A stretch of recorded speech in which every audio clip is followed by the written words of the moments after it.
유다 악에 악을 더하다라는 제목을 가지고 함께 말씀을 나누도록 하겠습니다. 제가 예전에도 한번 이 말씀을 드렸던 것 같은데, 제가 초등학교 때, 그때 이제 국민학교 시절이죠. 초등학교 5학년 때쯤 일이었던 것 같아요. 겨울에 이제 겨울방학을 할 쯤이었어요. 그때 이제 겨울방학을 하는 날, 방학식을 하면은 보통 이제 좀 일찍 끝나지 않습니까? 그래서 이제 방학식을 끝나고 이제 집에 가려고 하는데, 그때 갑자기 여자아이들 몇 명이 우리 집에를 가겠다라는 거예요. 제가 그때 제가 사실 지금도 좀 그렇긴 하지만 그때는 굉장히 소심했거든요. 지금도 소심하지만, 그러니까 굉장히 당황스럽더라고요. 제가 왜 그렇게 당황했을까요? 저희 집이 이렇게 좀 잘 살고 집이 좀 번듯했으면 그래 와 그랬을 것 같아요. 근데 저희 집이 그렇게 형편이 그렇게 넉넉치가 않았거든요. 그러니까 이제 제가 이제 굉장히 당황스러웠어요. 그래서 제가 이제 학교 마치고 이제 가는데 그 여자애들 몇 명이 계속 따라오는 거예요. 집에 가겠다고. 그래서 뭐 오지 말라는 얘기도 못하고 계속 이렇게 이제 거의 도망치듯이 가는데, 평상시에 이제 제가 오던 길이 따로 있는데 그 길로 오지 않고 그 논두렁 밭두렁 사이를 삥 이렇게 둘러가지고 이렇게 따돌린답시고 삥 둘러가지고 막 그렇게 왔던 기억이 납니다. 제가 왜 이렇게까지 했을까요? 그 여자애들 가운데 제가 좋아하는 아이가 있었거든요. 근데 그 아이에게 차마 저의 그 가정 형편 그런 모습들을 보이고 싶지 않았던 것 같아요. 자, 살면서 우리는 누군가에게 보여주고 싶지 않은 것, 들춰내고 싶지 않은 것들이 한두 가지 정도는 다 있는 것 같습니다. 그것이 뭐 개인적인 어떤 약점일 수도 있고, 자신의 어떤 흑역사일 수도 있고, 아니면 가정의 어떤 좋지 않은 형편이라든지 어떤 아픔이 될 수 있겠죠. 자, 그런데 제가 보여주고 싶지 않았던 저희 집의 그 가난한 형편, 자, 이러한 상황은 오늘 우리가 함께 살펴보게 될 유다의 이 집안 형편과 비교해 봤을 때, 유다의 이 가정사와 비교해 보면 정말 내가 부끄럽게 생각했던 그런 것들은 아무것도 아니었구나 하는 그런 생각을 하게 돼요. 자, 지난주 우리가 이제 말씀을 통해서 형들이 요셉을 이제 죽이는 대신 그 미디안 그 광야에서부터 오는 그 상인들에게 이제 요셉을 팔아 넘기지 않았습니까? 자, 미디안 그 상인들이 이제 요셉을 은 20에 샀어요, 형들로부터. 자, 우리 37장 마지막 구절 같이 한번 읽어보도록 하겠습니다. 그 미디안 사람들은 그를 애굽에서 바로의 신하 친위대장 보디발에게 팔았더라. 요셉을 형들에게서 산 미디안 상인들이 이제 애굽으로 요셉을 데리고 가가지고 뭐 노예시장에 갔겠죠. 거기서 시위대장 보디발에게 이 요셉을 다시 되팔았어요. 노예로 팔아 넘겼어요. 저는 이런 걸 보면은 이상한 그 질문, 의구심이 생겨요. 그럼 이 미디안 상인들은 도대체 은 20에 산 요셉을 얼마에 팔았을까? 적어도 꽤 높은 가격을 주고 보디발의 집에 팔았을 것 같아요. 용모가 굉장히 뛰어나죠. 그리고 17세 소년이면 굉장히 혈기왕성한, 앞으로도 꽤 노동력으로 봤을 때 꽤 많이 부려먹을 수 있는 그런 노예 아닙니까? 꽤 비싼 돈을 받고 그렇게 팔아 넘겼을 것 같아요. 자, 아무튼 이렇게 이제 요셉이 보디발에게 이제 팔리지 않았습니까? 그러면 이제 그렇게 이제 37장이 딱 마무리 되었다면, 자, 그 다음에 38장에서는 요셉이 그 애굽에서 어떻게 지내는지 뭐 이런 이야기가 펼쳐질 것이다 딱 이렇게 예상을 하고 있는데, 근데 38장을 딱 막상 딱 펼쳐보니까 생뚱맞게도 유다 내 가족 이야기가 이렇게 등장하고 있는 것을 보게 돼요. 뭐 다른 아들들도 굉장히 많았을 텐데 유다를 꼭 집어서 유다의 그 가족 이야기를 38장에서 이렇게 하고 있습니다. 자, 그런데 제가 창세기 38장을 이렇게 들여다보는데, 자, 일반적인 가정에서 일어나지 않을 그러한 일들이 지금 이 유다의 가정에서 일어나고 있는 것을 보게 돼요. 우리 1절을 같이 한번 읽어보도록 하겠습니다.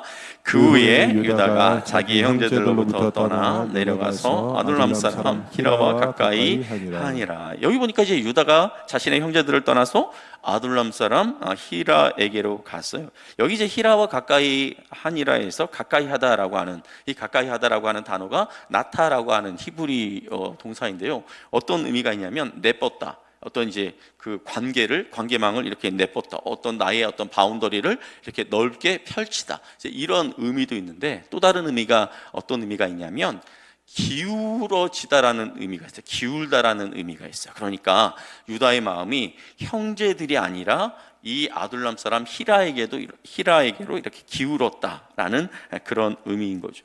자, 그리고 그곳에서 유다는 그 수아라고 하는 가나안 사람을 알게 되었고, 그 수아의 딸 가나안 여인과 결혼을 합니다. 그리고 그 결혼을 해서 아들 셋을 낳아요. 첫째가 엘, 둘째가 오난, 셋째가 셀라. 따라서 해볼까요? 엘, 오난, 셀라. 엘, 오난, 셀라. 이 세 아들이었습니다. 자, 시간이 흘러서 이제 유다의 아들들이 이제 성장했어요. 그래서 그 아들 엘을 위해서 유다가 다말이라고 하는 여인을 데리고 와서 유다의 짝으로 이렇게 정해 주었습니다. 자, 그런데 엘이 무슨 잘못을 했는지 성경에는 구체적으로 나와 있지 않아요. 그런데 하나님께서 엘을 악하게 여기시고 엘을 죽인 거예요. 근데 이때 엘이 죽었을 때 자녀라도, 아들이라도 하나 있는 상태에서 죽었다면 괜찮았을 텐데 자녀가 없는 상태로 엘이 죽은 거예요. 그러자 유다가 둘째 아들인 오난에게 이런 이야기를 해요. 우리 8절 말씀 같이 한번 읽어보도록 하겠습니다. 유다가 오난에게 이르되 내 형수에게로 들어가서 남편의 아우된 본분을 행하여 내 형을 위하여 씨가 있게 하라. 예. 우리에게는 이 말씀이 굉장히 이상하게 들리겠지만 고대 이제 중동 사회에서는 이러한 상황들이 일반적일 뿐만 아니라 당연한 그런 일이었어요. 당연하게 받아들여지는 일이었어요. 자, 예를 들어서 여러분들이 이제 TV를 보고 있단 말이에요. TV에서 음악 프로그램을 이렇게 보고 있는데 어떤 여자 가수가 막 신나게 노래를 부르면서 춤을 막 춰요. 근데 너무 격렬하게 춤을 춘 나머지 그 이제 하늘하늘하게 이제 입고 온 그 드레스의 끈이 확 풀어지면서 가슴이 노출이 되었어요. 그리고 이거 엄청난 그런 사건이에요. 충격적인 사건이에요. 방송 사고죠. 그럴 거예요. 그런데 이제 여러분들이 기차를 타기 위해서 이제 역에 갔어요. 기차를 기다리고 있습니다. 플랫폼에서 기차를 기다리고 있는데 저쪽 어디 이제 벤치에서 막 애기 울음소리가 막 크게 들리는 거예요. 애기가 막 울어요. 거의 막 죽을 듯이 막 넘어갈 듯이 막 울어요. 그런데 그 상황에서 딱 엄마가 보니까 아기가 너무 배가 고파서 우는 거예요. 근데 플랫폼에 사람들이 많이 있지만 이 아기가 너무 지금 크게 우니까 거의 막 넘어갈 지경이니까 그 자리에서 그 아기에게 젖을 물렸어요. 그럼 여러분, 이게 충격적인 장면입니까? 아니요. 우리에게는 그게 별 그렇게 대수롭지 않아요. 충분히 그러지. 아니, 아기가 우는데, 아기가 배고파서 저렇게 난리인데, 당연히 그것은 우리가 충분하게 이해할 만한 그런 상황인 거죠. 마찬가지로 고대 중동 사회에서는 형이 자녀가 없는 상태로 죽게 되면 동생이 형을 대신해서 형수를 아내로 취해서 아들을 낳아서 그 태어난 아들이 그 형수, 그 남편 잃고 과부가 된 형수를 이렇게 모시며 살 수 있도록 해주는 것이 이 고대 중동 지역의 풍습이었다라는 거예요. 자, 이 당시 사회에서는 전혀 이상한 일이 아니었다라는 거예요. 여기 말씀에서도 말하고 있지 않습니까? 남편의 아우된 본분을 행하여. 그러니까 오히려 이렇게 안 하는 것이 더 이상한 일이었다라는 거예요. 자, 그래서 유다는 둘째 아들인 오난에게 형수를 취해 아들을 낳으라고 한 거예요. 자, 그런데 오난이 어떻게 했을까요? 자, 다말이 임신하지 못하게 하려고 일부러 몸 밖에다가 설정한 것입니다. 자, 그 이유가 뭘까요? 이유는 딱 한 가지. 돈 때문이에요. 돈 때문에. 자신에게 돌아올 그 유산이 적어지니까. 자, 보세요. 제가 간단하게 설명을 드릴게요. 자, 오난의 입장에서 보면, 아들이 셋 있다가 형이 죽었어요. 그럼 오난은, 둘째는 자연스럽게 자기가 장남이 되었죠. 자, 그러면 아버지 재산이 9억 원이라고 치면 나중에 아버지가 돌아가시면 이 오난은, 장자는 두 몫을 받으니까 몇 억을 받을까요? 6억을 받겠죠. 6억을. 그리고 셀라가 3억을 챙길 거예요. 아니, 어쩌면 장자가 전체를 다 가질 수도 있어요. 자, 그런데 만일에 다말이 이렇게 해가지고 어떻게 해서 아들이라도 딱 낳으면 그 아들은 형 엘의 그 아들이 되는 거예요. 그 형 엘의 아들이니까 이 다말이 낳은 아들이 장자의 그 명분을 갖게 되는 거죠. 그러면 이 낳은 아들과 그 형수 다말이 장자로서 그 재산 9억 중에서 얼마를 차지하게 될까요? 4억 5천만 원. 그리고 4억 5천만 원을 가지고 엘과 셀라가 반반씩 2억 2,500씩 나눠 갖게 되는 거예요. 그러니까 이 머리 통밥을 딱 굴려봤을 때 자기가 이 다말이 아기를 낳으면은 엄청 자기한테 들어올 유산이 적어진단 말이죠. 그러니까 이와 같은 짓을 했다라는 거예요. 그러니까 이 오난이란 놈, 아버지의 말씀에 순종하는 척 하면서 아기가 생기지 않도록 그렇게 머리를 쓴 거죠. 그런데 이게 둘 사이에서는 그게 그렇게 비밀이 그런 식으로 유지될지 모르지만 하나님 앞에서는 그게 용납이 안 되죠. 하나님이 이것을 악하게 보셨어요. 괘씸하게 보셨어요. 지가 물질에 대한 욕심 때문에 형제로서 마땅히 해야 할 본분을 안 해. 그래서 이 오난도 하나님께서 탁 죽여버린 거예요. 자, 어쩌면 유다는 이때까지 자기 아들 둘째 그 오난이 죽은 상황에서도 이 내막을 잘 몰랐을 거예요. 아니, 왜 큰아들 죽지? 또 작은 아들한테 그 형제의 본분을 다 하라고 했는데 또 둘째 아들 죽지.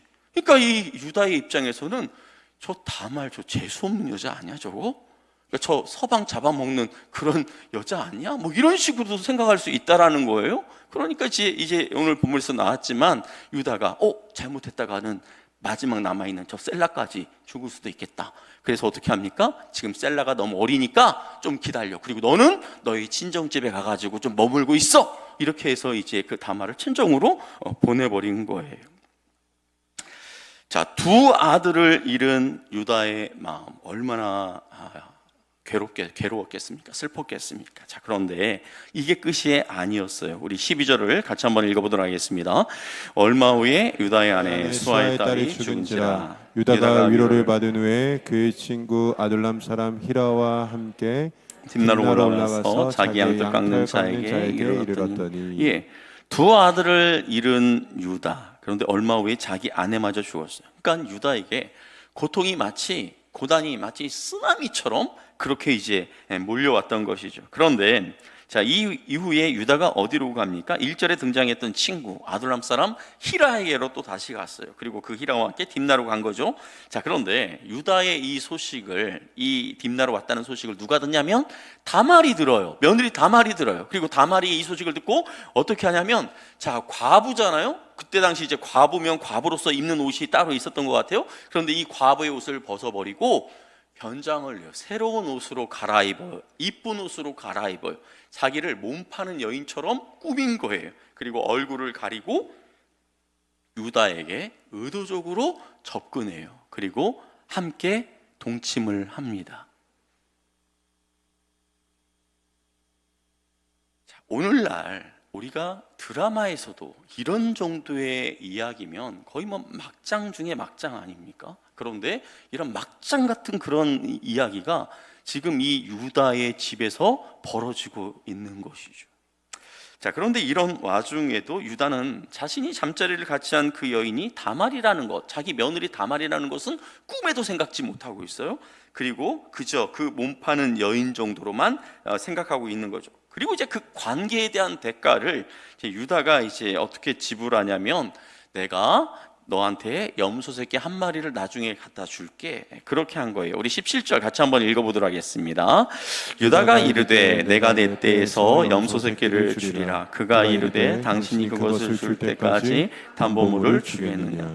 자, 유다가 이 여인에게 몸 팔았던 이 여인에게, 며느리라고 모르는 거예요. 이 창녀에게 염소 새끼 한 마리를 주겠다라고 한 거예요. 여러분, 제가 이번에 네팔 가서 보니까 이 당시 그 유목 사회에서 이 염소 한 마리면 엄청 큰 재산이에요. 엄청 큰 재산. 아마 이 당시에도 이 염소 새끼 한 마리면 굉장히 값비싼 그런 짐승이었을 거예요. 그런데 이것을 지금 이 자기와 하룻밤 잔 이 몸 파는 여인에게 지금 주겠다라고 한 거죠. 자, 그런데 문제는 뭡니까? 이 염소 새끼가 지금 우리가 지금 요즘에 쓰는 무슨 신용카드처럼 매일 이렇게 갖고 다닐 수도 있는 게 아니잖아요. 그러니까 내가 다음에 이 염소 새끼를 너한테 주겠다라고 그렇게 이제 약속을 하니까 이 다말이 뭐라고 하냐면, 보통 우리가 식당에 딱 가는데 예전에, 지금은 신용카드 같은 게 있고 뭐 핸드폰에도 있고 하지만 돈이 없을 때가 있잖아요. 그러면 주인한테 어떻게 합니까? 뭐라도 이렇게 맡겨놓고, 신분증이라도 맡겨놓고 나중에 뭐 이렇게 돈 갖다 주지 않습니까? 예, 그거 그냥 도망갈 수 있으니까. 그러니까 다말도 그와 같이 요구한 거예요. 당신이 나한테 염소 새끼 줄 때까지 당신의 그 어떤 담보물을 나한테 좀 주시오. 그러니까 유다가 뭘 줬냐면, 늘 가지고 다니는 자신의 도장, 끈, 지팡이, 딱 봐도 이거는 유다 거다라고 알 수 있는 그 세 가지를 담보물로 이렇게 다말에게 준 거예요. 자, 그렇다면 다말은 왜 이런 말도 안 되는 짓을 이렇게 꾸몄을까요? 유다 가문의 아들을 낳기 위해서, 유다 가문의 아들을 얻기 위해서 이렇게 했다라는 거예요. 자, 그런데 정말 이렇게 우리가 생각할 때 이 시아버지 며느리 관계, 이런 관계는 이 중동 지역에서도 사실은 이런 관계는 없어요. 뭐 형제가 이런 역할들을 하지만 시아버지가 이렇게 할 필요는 없는 거거든요. 근데 이런 추잡한 일, 정말 말도 안 되는 그러한 일을 하나님께서 딱 보시고는 그냥 다말이 임신하도록 그렇게 해버리시는 거예요. 그러니까 뭔가 하나님께서 이 일 가운데 개입하셔서 역사하고 있다는 것을 우리는 보게 됩니다. 자, 유다는 지금 이런 사실을 전혀 모르고 있어요. 그리고 이제 며칠 있다가 자신의 그 담보물, 맡겼던 도장과 끈과 지팡이를 찾기 위해서 자기 친구 히라에게 염소 새끼 하나를 보내면서 그 여인에게 주고, 내 도장하고 끈, 지팡이 찾아다 줘, 이렇게 한 거예요. 근데 히라가 그 염소 새끼 끌고 그 자리에 가보니까 없어. 이 사람 저 사람 물어봐도 그런 여자 있는지 모르겠대. 그래서 이제 유다한테 이제 이야기했더니 유다가 그러는 거죠. 그냥 내버려둬. 그냥 내가 그럼 도장 다시 파고 또 지팡이 다시 만들고 그렇게 하지 뭐. 그렇게 하고 이제 잊어버렸어요. 그리고 이제 3개월쯤 지났을까? 유다에게 이상한 소리가 들려오기 시작한 거예요. 이상한 소리. 자, 어떤 소식이었는지 우리 24절을 같이 한번 읽어보도록 하겠습니다. 석 달쯤 후에 어떤 사람이 유다에게 일러 말하되, 내 며느리 다말이 행음하였고 그 행음함으로 말미암아 임신하였느니라. 유다가 이르되 그를 끌어내어 불사르라. 예, 친정집에 가가지고 얌전하게 지내고 있을 것이라 생각했던 며느리 다말이 임신했다라는 거예요. 과부가 임신하면 뭐 어떻게 하자는 거예요? 과부가 임신하면. 그러니까 뭔가 이상한 짓을 했다라는 거죠. 자, 부정한 짓을 한 거예요. 자, 이 소식을 유다가 들었어요. 사실 지금도 중동 지역에서 만일에 이런 상황이 벌어지면 그러한 여인은 살아남기 쉽지 않습니다. 하물며 이 고대 사회에서 이 당시는 거의 뭐 이거 죽은 목숨이나 마찬가지인 거예요. 자, 이런 괘씸한 것 같은 일. 아마 이 소식을 들었을 때 유다의 마음 가운데 그냥 그 불같은 그 분노가 확 솟구쳤을 거예요. 아니, 이것이 우리 가문의 먹칠을 해? 나의 이름에 똥칠을 해? 막 이러면서 막 부글부글 끓어올랐을 거예요. 그래서 유다가 어떻게 합니까? 사람들을 다말에게 보내가지고 그 다말을 끌어내서 불태워 죽이라고 그렇게 이야기를 합니다. 어떤 자비도 다말에게 그렇게 베풀 의도가 전혀 없어요. 지금 이 유다는 정말 불과 같은 그런 분노로 이글이글 타고 있는 그런 상황이에요. 저는 이런 시점에서 제가 이렇게 딱 보다가 이제 궁금한 게 있는 거예요. 여러분, 임신한 지 석 달 정도 됐다고 해서 이게 그냥 보통 여자와 임신한 여자가 이렇게 구별이 되나요? 임신한 지 3개월이 지났어요? 이제 나중에 이제 뭐 쌍둥이를 낳지만 임신한 지 3개월 정도 됐다고 해서 그 몸매가 임신하지 않은 여자와 그런 여자가 구별이 되나요? 구별이 전혀 안 되는 것 같아요. 그러면 다말이 이렇게 하다가 뭐 하다가 이렇게 뭐 입덧을 했을까? 그래서 이렇게 딱 들통이 났을까? 뭐 그럴 것 같지 않아. 제가 이 말씀을 묵상하다가 다말이 흘렸구나. 이 사실을 흘렸구나. 왜? 지금 이 사실을 다말은 지금 의도적으로 지금 기획하고 접근한 거예요. 그러니까 이걸 누가 알아야 돼? 시아버지 유다가 빨리 알아야 되는 거죠. 그러니까 하다가 옆에 이제 일하는 사람이 있는데 저 임신한 것 같아요. 속에 애가 생긴 것 같아. 이렇게 살살 이렇게 흘리면서 이 소식이 나중에 유다에게까지 이렇게 들어가도록 하지 않았을까. 그래야 빨리 시아버지를 대면해서 이 일의 결말을 지을 수가 있으니까 아마 그렇게 했으리라 생각이 됩니다. 아무튼 자, 이제 다말이 끌려 나가게 되면 다말은 부정한 여인이라는 오명을 뒤집어 쓰고 죽을 수밖에 없는 그런 절체절명의 위기의 순간인 거죠. 자, 그런데 이 다말에게 비장의 무기가 있었던 거죠. 뭡니까? 자신이 유다에게서, 시아버지 유다에게서 받아놨던 그 담보물들, 도장끈, 지팡이. 자, 자기를 끌고 가려고 한 사람에게 딱 부탁하는 거예요. 그 담보물을 딱 쥐어주면서 유다에게 전해주라고 하면서 뭐라고 이야기하냐면, 이 담보물의 주인이 내 뱃속에 있는 아기의 아빠입니다. 그렇게 해가지고 유다에게 보낸 거예요. 자, 몇 달 전에 이미 잃어버렸다 생각했던 자신의 담보물이 지금 다말의 손에서부터 자기에게 딱 와 있는, 도착한 이 상황을 보고 아마 유다는 경악했을 거예요. 아니, 이게 어떻게 다말에게 확 경악했을 거예요. 놀랬을 거예요.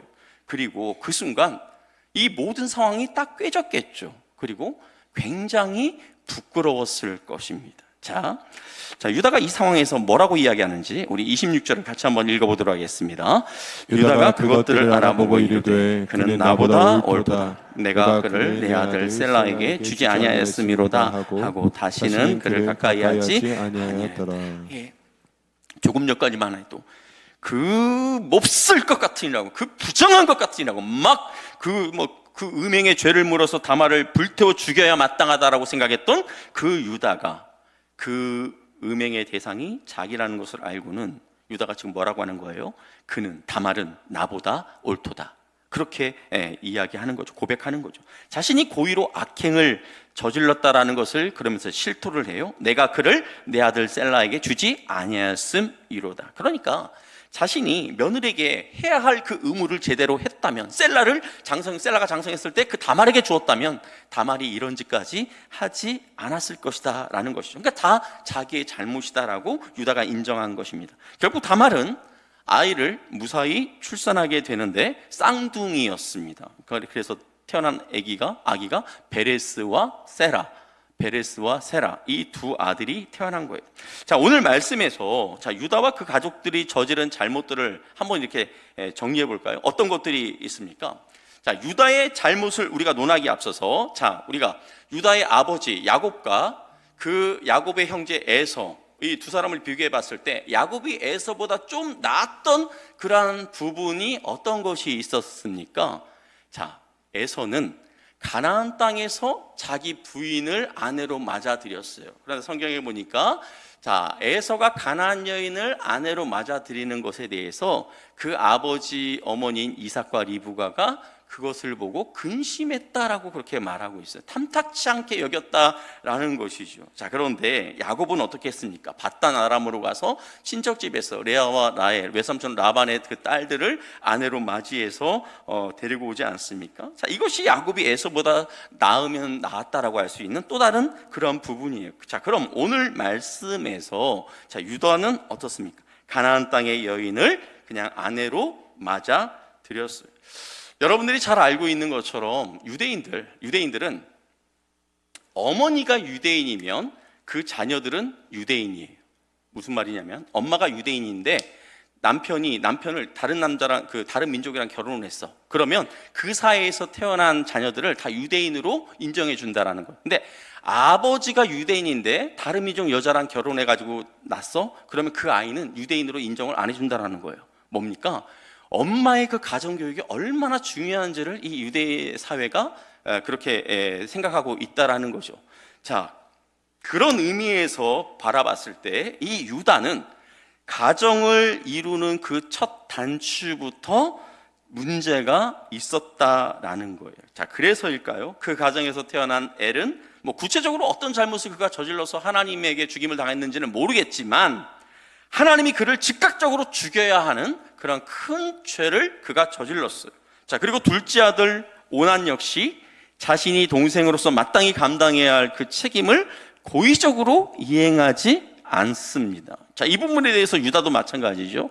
셋째 아들 셀라가 다 성장했음에도 그 아들이 어떻게 될까봐 다말에게 주지 않았어요. 결국 이런 상황에서 다말은 해서는 안 되는 극단적인 그런 방법을 사용한 것입니다. 그리고 자, 유다는 아무리 부인이 죽은 그 다음이라고 하지만 몸 파는 여인을 찾아갔죠. 하지 말았어야 할 그런 일을 이 유다가 한 거예요. 자, 이 부분에 대해서 유다 자신도 떳떳하지 않게 생각했던 것 같아요. 우리 23절 말씀을 같이 한번 읽어보도록 하겠습니다.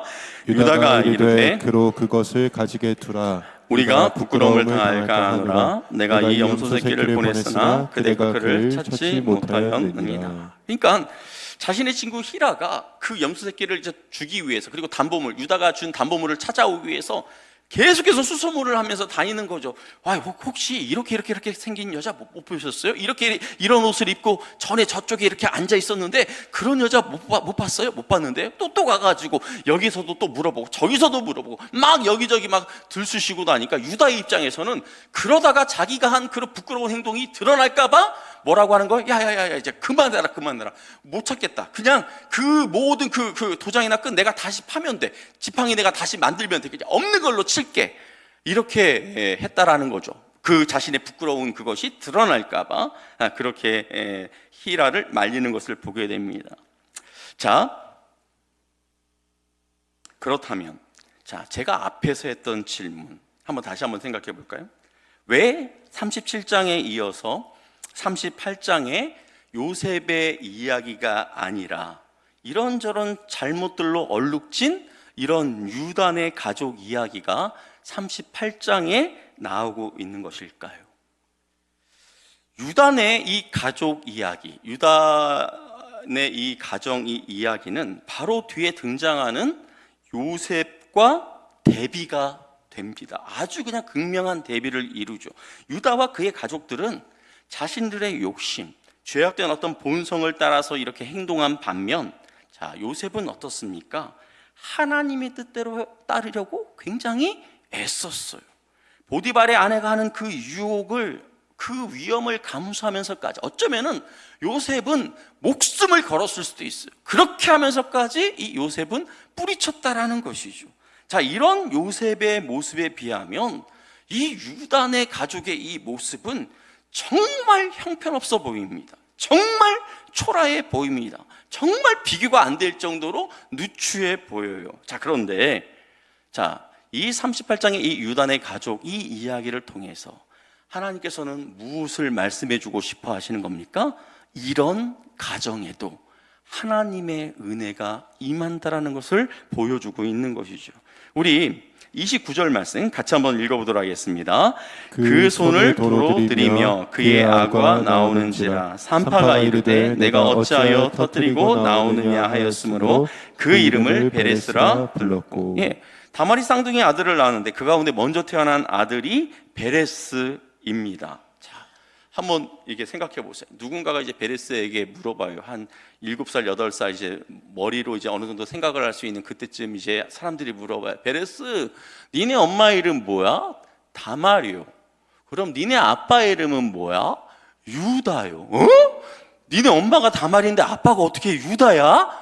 막 이렇게 사람들이 다시 한번 또 물어보고 그러지 않겠습니까? 차라리 오난이면, 아, 우리 아빠는 원래 오난인데 저희 그 아빠의 형님이 돌아가셔서 원래 그 엄마하고 그 형님하고 이렇게 살았었는데 그 형님이 자식 없이 돌아가셔서 우리 아빠가 엄마 사이에서 저를 낳아서 저를 그 형님의 아들처럼 그렇게 만들어줬어요. 차라리 이렇게 이야기하면은 그 지방에서는, 그 지역에서는 오히려 클리어해요. 흉될 게 하나도 없어요. 그런데 베레스, 네 엄마 이름은 뭐야? 다말이요. 아빠 이름은 유다요.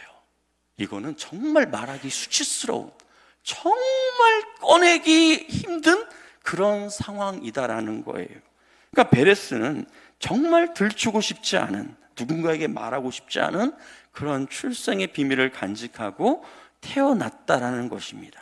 자, 그런데 여러분, 이 베레스를 통해서 나중에 누가 태어난다고요? 다윗. 또 그 다윗의 후손으로 누가 태어난다고요? 예수님, 이 진짜 인간적인 눈으로 봤을 때 정말 개떡 같은 그런 출생처럼 보이는 이 베레스를 통해서, 이 유다 집안을 통해서 어떻게 해요? 다윗이 태어나고 그 다윗의 후손으로 예수 그리스도가 오게 하시는, 그러니까 악의 악을 더한 이 유다의 집에 하나님께서 어떻게 하시는 거예요? 은혜에 은혜를 더하고 있는 것을 우리에게 보여주고 있습니다. 여러분, 다말은 위기의 순간 결정적인 담보물을 이렇게 내밀어서 그 순간을 피할 수 있었지만, 그런 담보물이 없어서 꼼짝없이 돌에 맞아 죽어야 했던 여인이 있었어요. 누구였습니까? 가늠하다가 붙잡힌 여인. 사람들이 그를 끌고 왔어요. 그래서 이 여인과 예수를 한 대 묶어서 그냥 한 방에 궁지로 몰아넣으려고 그렇게 일들을 꾸몄어요. 이 여자는 뭐 어떻게 해서든지 돌에 맞아 죽을 그런 위기에 놓여 있어요. 그런데 이 여인을 예수님이 어떻게 하죠? 그 누구도 작은 돌 하나 이 여인에게 던지지 못하게 하시죠. 예수님이 뭐라고 하셨습니까? 누구든지 죄 없는 자가 먼저 돌로 이 여인을 치라. 그러니까 사람들이 스물스물 다 빠져나가죠. 우리 에베소서 2장 3절 말씀 우리 같이 한번 읽어보도록 하겠습니다.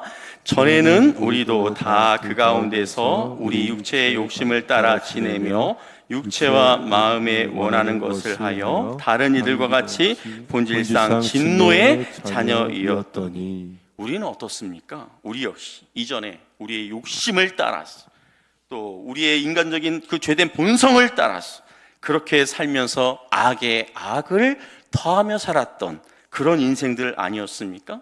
가늠하다 붙잡힌 그 여인이나 유단의 이런 가족들이나 우리와 별반 차이가 없는 그런 인생이었어요.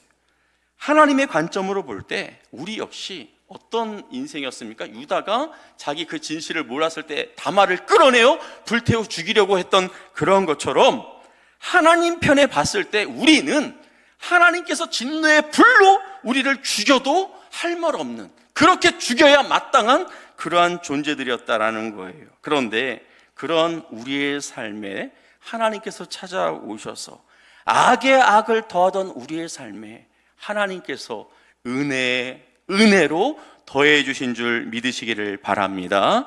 우리 로마서 5장 20절 말씀 우리 같이 한번 읽어보도록 하겠습니다.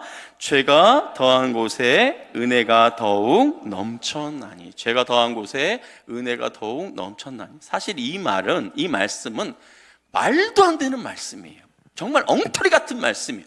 어떻게 죄가 더한 곳에 은혜가 더합니까? 죄가 더한 곳에는 뭐가 더해져야 됩니까? 형벌이 더해져야 되죠. 죄가 관영한 곳에는 형벌이 더해져야 되죠. 죄가 관영한 곳에는 고소와 고발이 더해져야 되죠. 죄가 더한 곳에는 벌금형이 더해져야 되죠. 이것이 인간적인 계산법입니다. 자, 그런데 하나님의 방법은 뭡니까? 죄가 더한 곳에 은혜가 더욱 넘치도록 하셨다라는 거예요. 우리의 죄로 인해 진노할 수밖에 없는 하나님, 그 하나님이 어떻게 하셨습니까? 자신의 아들 예수 그리스도를 인간의 몸으로 이 땅 가운데 오게 하셔서 그 예수 그리스도의 몸의 죄를 정하셨어요. 우리 인간의 모든 죄를 그 예수 그리스도에게 뒤집어 씌웠어요. 십자가에 달려 죽게 하셨습니다. 그리고 우리는 진노하신 그 하나님 앞에 예수 그리스도의 그 십자가 죽음, 그 대속의 그 죽음을 마치 담보물처럼, 내가 예수님께로 받은 그 담보물처럼 그 하나님 앞에 딱 내놓기만 하면 어떻게 된다고요? 저와 여러분이 하나님 앞에서 의롭다 여김을 받는 그런 존재가 되었다라는 거예요. 내가 아니라 주님이, 우리가 주님을 믿는 그 결과로 주님께서 우리에게 담보물로 딱 주신 그 십자가 대속의 그 죽음이, 그 사건이 하나님 앞에서 저와 여러분의 담보물이 되어진 줄 믿으시기를 바랍니다. 그래서 그리스도의 이 십자가는 하나님 앞에서만 유효한 것이 아니라 우리를 공격하는 사탄에게도 결정적인 무기가 돼요. 사탄이 우리를 향해서 이렇게 속삭일 때가 있어요. 야, 상훈아, 니까지 이렇게 뭘 할 수 있을 것 같아? 너 때문에 너의 가족이 이 모양 이 꼴인 거야. 너는 정말 재수없는 인간이야. 너는 정말 구제불능이야. 사탄이 이렇게 우리를 공격할 때가 있어요.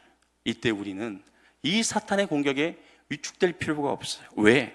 우리가 예수 그리스도를 믿음으로 말미암아 그 예수 그리스도의 십자가 그 대속의 죽음이 하나님과 우리 사이에 담보물이 되어진 줄 믿으시기를 바랍니다. 그래서 영원한 담보물이 되는 그 예수 그리스도의 십자가를 그 사탄 앞에 딱 디밀면서 한마디 하는 거예요. 한번 따라서 해볼까요? 꺼져. 예, 나를 향해서 나를 공격하고 나를 의기소침하게 만드는 그 사탄의 공격에 대해서 우리가 갖고 있는 예수 그리스도의 십자가 그 대속의 죽음 그 놀라운 그 담보물을 가지고 사탄을 향해서 꺼져, 저리 꺼져. 그렇게 우리는 대처할 수 있는 줄 믿습니다. 사랑하는 성도 여러분, 우울감, 자포자기, 패배의식, 죄책감으로 가장에서 우리를 공격해 들어오는 사탄을 주께서 우리에게 주신 담보물인 그 십자가의 그 능력으로 다 부셔버리는 저와 여러분의 삶이 되기를 예수님의 이름으로 축복합니다. 아멘.